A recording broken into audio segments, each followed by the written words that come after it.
चीन ने दी ट्रंप को ऐसी चुनौती, साउथ चाइना सी में भी टेंशन बढ़ने की आशंका। अमेरिका में अब तक 90 गिरफ्तार, होर्मुज पर नाकेबंदी का विरोध, क्या फंस गए हैं ट्रंप? अब इस्लामाबाद नहीं, इस जगह होगी दूसरे दौर की बातचीत। उधर रूस ने दे दिया बड़ा ऑफर।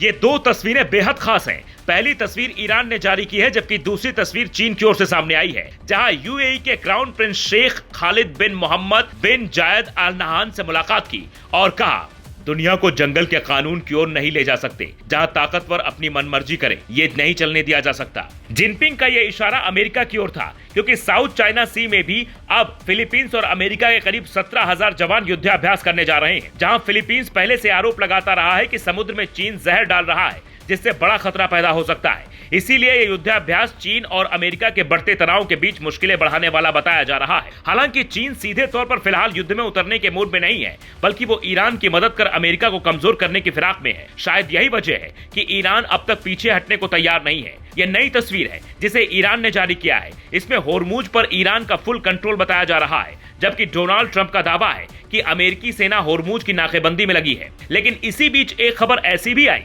जिसने अमेरिका के होश उड़ा दिए। दरअसल अमेरिका की ओर से प्रतिबंधित चीन का एक जहाज ऐसे वक्त में भी तेल से भरे टैंकर लेकर आसानी से होर्मुज पार कर गया। उससे पहले चीन ने साफ कहा था, हमारी ईरान के साथ अलग डील है और इसमें कोई तीसरा देश दखल ना दे। उधर अमेरिकी खुफिया रिपोर्ट यह दावा करती है कि चीन अब इस युद्ध में एक्टिव रोल निभाने पर विचार कर रहा है।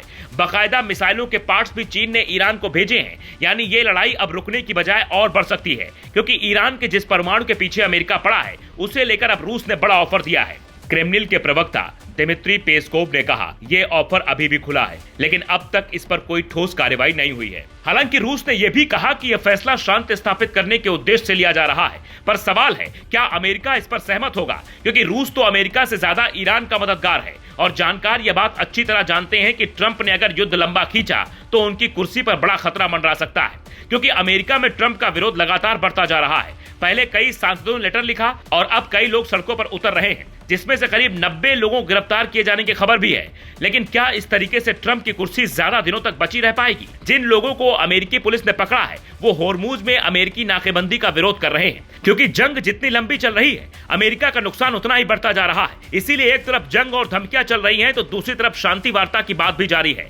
इस बार इस्लामाबाद की बजाय जिनेवा में बैठक होने की उम्मीद जताई जा रही है, क्योंकि इस्लामाबाद में हुई बैठक में नतीजा रही। उसके बाद वहां से अमेरिकी उपराष्ट्रपति जेडी वेंस एक तरीके से झल्लाते हुए बाहर निकले और वहां इस्लामाबाद में कुछ खाया तक नहीं, जिसके बाद सोशल मीडिया पर यह मीम्स भी खूब वायरल हुआ कि ससुराल से खाना मंगवा लेते। Bureau report, global Bharat TV.